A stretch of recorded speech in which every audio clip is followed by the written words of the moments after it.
So hi, this is Sven from PitCam, and we're here today with Roger and Vinny from Agnostic Front.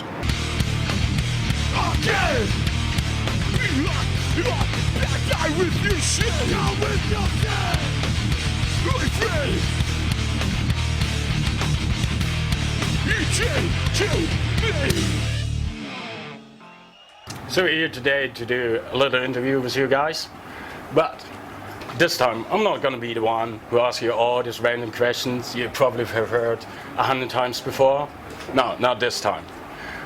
Over the next couple of minutes you see some special guests appearing on the screen, because they're some lazy as fuck. I asked them to do the interview for me, so watch this. Okay. What's up, Agnostic Front? I don't know who's doing the interview. Hopefully it's Roger or Vinny. But I'd like to also say hello to Joe and Mike. I love you guys. You're the greatest. I'm eating German pizza here, hanging out. It's not as good as New York pizza, but still pretty good. I gotta say, I'm pretty surprised. My question is, please tell the audience about the time when Stigma did something to an alligator at the zoo, because that's the best story ever. So please tell everybody that. Oh, this is hard. This is crazy. So we had a day off, and we're in Chicago. We all wanted to go to the zoo. Stigma doesn't want to go to the zoo. So he's mad because we all go to the zoo. So we paid to go into the zoo, and then we're looking at all the animals. We go into this park with these alligators. And all the alligators, you know, alligators don't make noise. They're just quiet, just like that. And a bunch of school kids come in, little kids, a bunch, you know. And all of a sudden they're all looking at the alligators, and Stigma jumps out of nowhere with a rock. Bam! Hits the alligator on top of the head. The alligator goes, ah! And all the kids start screaming, and they threw us out of the zoo. That's the story. All right. He thought that it was fake. I'll never hear the end of it now. Thanks, Jamie. I love you. Give a kiss to the baby. Make sure you ask Roger why he ruined my life. Let him answer that. Why I ruined his life? Yeah. I don't know.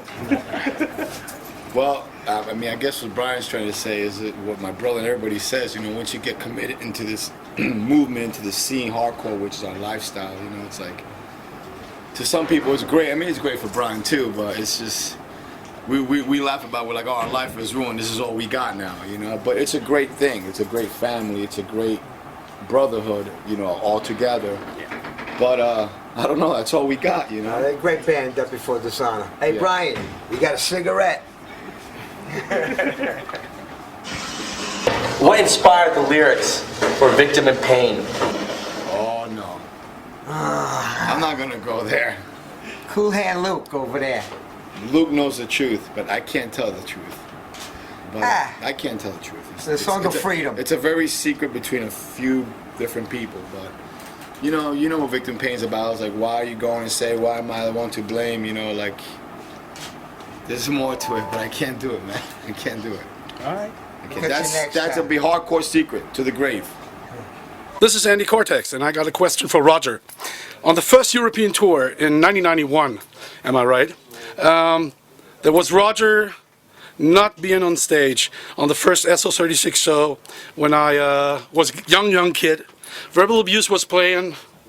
The audience had to wait for 1 hour until Agnostic Front showed up. And then there was a roadie singing. So the question is, Roger, what happened to you on that tour? Andy Cortex, I'm out. Peace. What happened to me? I'm from Cuba. I was born in Cuba. I came to Europe with no passport. I'm surprised they let me with what they call it a re-entry permit from America, because I don't have a passport. When you're in Cuba, when you leave Cuba, you don't have a passport. So I have a re-entry permit. And everybody has passports. I have a re-entry permit, and nobody told me I had to get visas. But I come to the country, nobody said no problem. So I went to do a couple countries. All of a sudden I come to, I don't know where I was going into, maybe Switzerland. Switzerland is the only country that's thrown me out 2 times.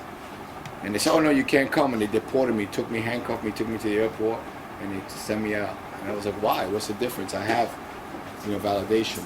And that's what happened. And the band, we had airline tickets, we were here. We couldn't just all leave. We didn't have the money to just turn around, buy new airline tickets to go. So we decided the band will play and our roadie would sing. And that's the truth. They were, you know, believe it or not, as liberal as a country like Europe is, and you know, Germany, France, Spain, Netherlands, man, they hate Cubans. They want to act like they love them, but try to come here from Cuba. Get the hell out. It's the truth. What's up, Agnostic Front? This is Martin, Robin, Emil, no turning back. My question is, after 25 years, what still is your motivation to be on stage? Have a good time. I'm jealous he's taller than me. And nah, just have a good time here. The motivation, our motivation is, this is our life, you know. It's like, it's not a fad, it's not a trend to us. This has been our life, and it motivates us. Just watching the news, just watching what's going on around the world. Just, you know, if you're in touch with the core reality, it inspires you to keep writing and just going out, meeting friends all over the place, like no turning back. We would have never met them if we never toured Europe. And then watching them play, and believe it or not, you know, we just don't sit back, oh, we're the coolest, we inspire everybody. All these bands inspire us too. And we watch these bands. We tour with them. And we tour with them, and then they, you know, we go back and forth, we watch them play, we listen to them play, and we realize they struggle, we realize their music's great. And you know, that's what it is. It's a collage of bands and brotherhood. This is what hardcore is, and people don't understand that, you know. And the secret to our legacy and why we've been here for so long is because we're genuine, we're real, and people want to be part of something real, you know. Like, you know what something's fake. Do you want to be part of something fake? Who the hell wants to be part of something fake?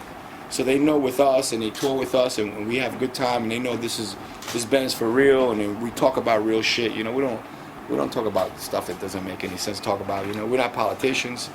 We know we can't change the world, but we know we can make a difference, and that's what we talk about.